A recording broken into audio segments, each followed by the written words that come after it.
संभल के शाही जामा मस्जिद के सर्वे के मामले को लेकर मचे बवाल के बाद 24 नवंबर को हुई हिंसा की परतें दिन ब दिन खुलती जा रही हैं और इसमें हो रहे खुलासों का जब सच सामने आ रहा है तो सपा नेताओं की ओर से इस मामले पर की गई बयानबाजियों की हकीकत भी खुलकर सबके सामने आ रही है। जिस संभल हिंसा को इंडी गठबंधन खास करके कांग्रेस और समाजवादी पार्टी के नेता हिंदू मुस्लिम दंगे के स्वरूप में दर्शाने में लगे हुए थे, उसकी सच्चाई अब साफ होती जा रही है और इसके साथ ही इस हिंसा में शामिल और इस हिंसा को कारित करने वाले दंगाइयों की तस्वीरें भी पुलिस की ओर से उजागर की जा रही है और साथ ही सीएम योगी की ओर से दंगाइयों पर सख्ती से कार्रवाई करने और सख्ती करते हुए उन्हें जल्द से जल्द पकड़ने की जिम्मेदारी भी पुलिस को सौंपी गई है। और साथ ही अब इस मामले की जो पूरी की पूरी विवाद है वो पूरा का पूरा मामला निचली अदालत से शुरू होकर उच्च न्यायालय के रास्ते होता हुआ सर्वोच्च न्यायालय के दरवाजे पर दस्तक देने लगा है और इसके साथ ही इस मामले में सुप्रीम कोर्ट ने भी अपना फैसला दिया है, मगर अदालत के फैसलों के बीच मौलाना तौकीर रजा ने इस हिंसा की कुछ अलग ही कहानी गढ़नी शुरू कर दी है और इस हिंसा को फिर से भड़काने के प्रयास में वो लग गए हैं और उनका नाम है मौलाना तौकीर रजा, जो लगातार अपने बयानों के जरिए हिंदू मुस्लिम एकता में विभेद पैदा करने की कोशिश करते हैं, जिन्हें न तो कोर्ट के फैसलों पर भरोसा है और न ही उन्हें शासन और प्रशासन की ओर से दी गई गाइडलाइन से कुछ लेना देना है। यहां तक कि हिंसा में मारे गए 4 उपद्रवियों की तुलना भी तौकीर रजा ने शहीदों से कर दी है। वहीं दूसरी ओर सूबे की योगी सरकार की ओर से भी इस मामले पर कड़ाई बरतते हुए संभल हिंसा की न्यायिक जांच के लिए कमेटी का गठन किया गया है। आखिर क्या है संभल हिंसा की अब तक की अपडेट्स और साथ ही हिंसा के बाद कैसा रहा पहले जुम्मे की नमाज का दिन और क्या कुछ हुआ निचली अदालत से लेकर सर्वोच्च न्यायालय तक, आपको बताएंगे डिटेल में हमारी आज की इस स्पेशल स्टोरी में। नमस्कार, वंदे मातरम, कैपिटल टीवी उत्तर प्रदेश देख रहे हैं आप और मैं हूं आपके साथ अखिलेश पांडे। सबसे पहले बात करते हैं अदालत के फैसले की। चंदौसी कोर्ट यानी कि संभल की जो चंदौसी कोर्ट है वहां पर 29 नवंबर को कोर्ट कमिश्नर को संभल की शाही जामा मस्जिद की सर्वे रिपोर्ट को पेश करना था, लेकिन कोर्ट कमिश्नर रमेश राघव के अनुसार 24 नवंबर को हुई हिंसा की वजह से सर्वे पूरा नहीं हो सका था, जिसके चलते रिपोर्ट को पेश नहीं किया गया और जब रिपोर्ट को पेश नहीं किया गया तो चंदौसी कोर्ट से इस मामले पर अगली सुनवाई के लिए तारीख मांगी गई, जिस पर कोर्ट ने 8 जनवरी की तारीख निश्चित की और फिर कुछ ही देर बाद संभल की शाही जामा मस्जिद की ओर से डाली गई याचिका पर सुनवाई करते हुए सुप्रीम कोर्ट ने आदेश दिया कि यह मामला पहले हाई कोर्ट में सुना जाएगा और मुख्य न्यायाधीश संजीव खन्ना और न्यायमूर्ति संजय कुमार की पीठ ने याचिकाकर्ताओं से यह भी पूछा कि आखिर वो उच्च न्यायालय क्यों नहीं गए, यानी हाई कोर्ट का दरवाजा आपने पहले क्यों नहीं खटखटाया, आप सीधे तौर पर पहुंच गए सुप्रीम कोर्ट के पास। पीठ ने यह भी कहा कि यह मामला उचित मंच पर उठाया जाना चाहिए। सुप्रीम कोर्ट ने इस मामले पर कुछ अहम निर्देश भी दिए, जिनके मुताबिक निचली अदालत को इस मामले पर सुनवाई करने से रोक दिया गया है। वहीं सुप्रीम कोर्ट ने कहा है कि निचली अदालत के फैसले से उन्हें कुछ आपत्तियां भी हैं। साथ ही सुप्रीम कोर्ट ने मामले की सुनवाई उच्च न्यायालय द्वारा किए जाने का निर्देश दिया है। यानी देखा जाए तो सुप्रीम कोर्ट ने निचली अदालत की कार्यवाही पर मोटे तौर पर रोक लगा दी है और 8 जनवरी को जो सुनवाई होनी थी निचली अदालत में यानी चंदौसी कोर्ट में, उस सुनवाई की तिथि को उससे पहले ही रोक दिया गया है। यानी सुप्रीम कोर्ट का यह कहना है कि सबसे पहले हाई कोर्ट इस मामले पर सुनवाई करेगा और हाई कोर्ट जब इस मामले पर कोई आदेश निर्गत करेगा या कोई आदेश देगा तो उसके अनुसार ही अग्रिम कार्यवाही की जाएगी। तब तक के लिए निचली अदालत की कार्यवाही पर रोक है। और अब बात करते हैं एडवोकेट कमिश्नर की सर्वे रिपोर्ट के बारे में, क्योंकि एडवोकेट कमिश्नर राघव हैं, उनकी सर्वे रिपोर्ट को सीलबंद लिफाफे में रखने का सुप्रीम कोर्ट ने निर्देश दिया है। इसकी वजह है कि किसी भी प्रकार की हिंसा या किसी भी प्रकार की अशांति अब दोबारा से संभल में न पनपे और न ही इसको लेकर देश के किसी भी हिस्से में या उत्तर प्रदेश के किसी भी हिस्से में दोबारा से हिंसा भड़काने का प्रयास किया जाए। और साथ ही सुप्रीम कोर्ट ने यह साफ तौर पर कहा है कि शांति बनाए रखने के लिए जो भी उचित कदम है उन कदमों या उन निर्णयों का जो पूरी तरीके से पालन करवाना है वो शासन द्वारा कराया जाए।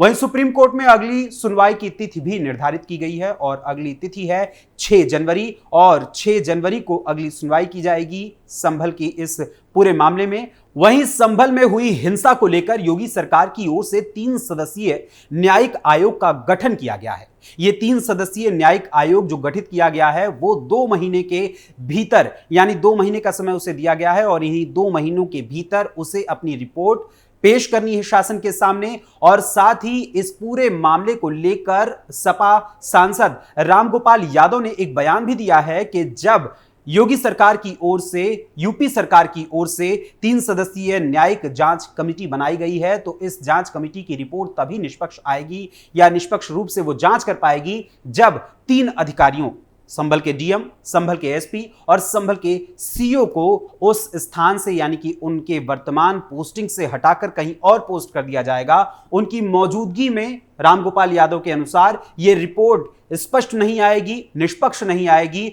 और कहीं ना कहीं उनके अनुसार यह कहना है कि जो वहां पर गवाह देने वाले गवाह हैं या जो स्थानीय लोग हैं वो खुलकर अपनी बात नहीं रख पाएंगे। यानी कि उन्होंने यह आरोप भी लगाया है कि पुलिस और प्रशासन की मौजूदगी में जो गवाह होंगे, जो उस हिंसा में पीड़ित लोग होंगे, वो कहीं ना कहीं डराए जाएंगे, धमकाए जाएंगे और उन्हें घर से निकलने पर भी पाबंद कर दिया जाएगा ताकि वो खुलकर अपनी बात न कर सके। ऐसा रामगोपाल यादव का कहना है। वहीं अब बात करते हैं कि आखिर जुम्मे की नमाज के दिन शुक्रवार के रोज 29 तारीख को क्या हुआ और संभल का माहौल कैसा रहा, क्योंकि हिंसा जो 29 तारीख को ये पूरा का पूरा जुम्मे की नमाज की तैयारी की जा रही थी उससे 5 दिन पहले 24 नवंबर को यह हिंसा हुई थी और 19 नवंबर को सर्वे करने का आदेश निचली अदालत ने दिया था, जिसके पश्चात 24 नवंबर को जब दोबारा से सर्वे का काम शुरू किया गया तो फिर संभल में हिंसा भड़की और हिंसा भड़काने वालों को पूरी तरीके से पुलिस पकड़ने के क्रम में लगी हुई है।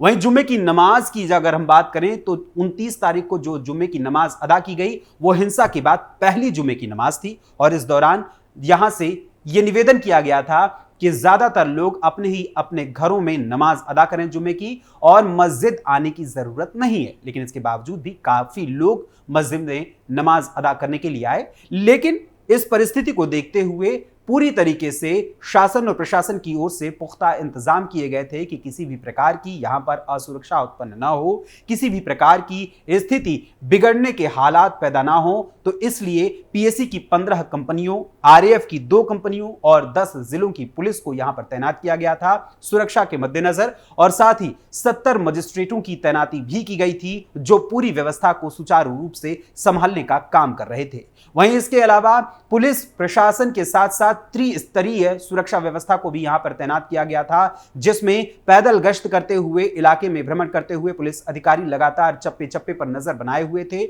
वहीं ड्रोन कैमरों से भी लगातार निगरानी बनाई रखी गई थी। इसके अलावा तीसरी जो निगरानी बनाने के लिए अपनाया गया था जो रास्ता, उसमें यह था कि बॉडी कैम के माध्यम से भी निगरानी रखी जाए ताकि किसी भी प्रकार की अशांति व्यवस्था उत्पन्न करने के कोई भी आसार यहां पर पैदा ना हो सके। इसके अलावा अब हम बात करते हैं कि यहां पर किस प्रकार से पुलिस और प्रशासन की मौजूदगी के बावजूद भी एक नया बखेड़ा खड़ा हो रहा है। जो नया बखेड़ा खड़ा हो रहा है वो है तौकीर रजा का बयान और तौकीर रजा का एक फैसला। दरअसल तौकीर रजा ने इस हिंसा में मारे गए 4 उपद्रवियों की तुलना कर दी है उन शहीदों से जो देश के बॉर्डर पर खड़े होकर अपनी प्राणों की कुर्बानी देते हैं और देश की रक्षा करने का प्रयास करते हैं। उन शहीदों से इनकी तुलना की है और चारों जो दंगाई मारे गए हैं उनको शहीद का दर्जा भी दे दिया है। और साथ ही तौकीर रजा ने यह कहा है कि इस हिंसा में जो भी दोषी हैं उनको हम पूरी तरीके से सजा दिलवाएंगे। और तौकीर रजा अपनी बात करने के लिए संभल जाने के लिए बढ़ रहे थे और संभल जाने से पहले यानी संभल में प्रवेश करने से पहले उन्हें पुलिस ने हिरासत में ले लिया था। गौरतलब है कि पुलिस और प्रशासन ने यहां पर यानी संभल में 29 तारीख तक मुख्य रूप से किसी भी बाहरी के प्रवेश पर रोक लगाई हुई थी और संभल जो तहसील थी वहां के जो इंटरनेट था उसको भी 48 घंटे के लिए बंद किया गया था। इसके बाद अब आज जब एक दिन बीत चुका है संभल का फैसला आए हुए और संभल मामले पर पूरी तरीके से यहां पर कोर्ट ने अपना बयान दिया हुआ है, तो इसके बाद तौकीर रजा का यह बयान कहीं ना कहीं हिंसा को पुनः कारित करने के लिए एक प्रेरणा देने वाला है, जिसके मद्देनजर पुलिस ने यहां पर चाक चौबंद व्यवस्था को बनाए रखने के लिए और संभल में शांति व्यवस्था को कायम रखने के लिए पुनः तौकीर रजा को अपनी हिरासत में ले लिया था और उसका उद्देश्य मात्र इतना था कि किसी भी प्रकार की हिंसा दोबारा यहां पर भड़क ना पाए। फिलहाल अब देखना होगा कि तौकीर रजा के इस बयान के बाद जो राजनीतिक रूप से इस पर टिप्पणियां हो रही हैं और पुलिस की ओर से लगातार इस पर खुलासा हो रहा है, उसके बाद सपा प्रमुख अखिलेश यादव और कांग्रेस नेता राहुल गांधी की ओर से इस मामले पर क्या बयान आता है। लेकिन इसके साथ ही राहुल गांधी के सहयोगी अखिलेश यादव ने एक नया मुद्दा भी छेड़ दिया है, उसको आपको बताएंगे आज की दूसरी स्टोरी में। फिलहाल अभी के लिए इस स्टोरी में बस इतना ही, लेकिन चलते चलते आपसे मैं पूछना चाहता हूं कि तौकीर रजा का जो बयान सामने आया है उस पर आपका क्या कुछ कहना है। क्या तौकीर रजा वास्तव में दोबारा से संभल में हिंसा फैलाना चाहते हैं? इस बारे में अपने कमेंट्स के माध्यम से अपनी राय हमें जरूर बताइएगा। फिलहाल अभी के लिए इस स्पेशल स्टोरी में बस इतना ही, फिर मुलाकात होगी किसी और खबर, किसी और मुद्दे, किसी और विषय के साथ। तब तक के लिए मुझे अनुमति दीजिए। धन्यवाद, नमस्कार।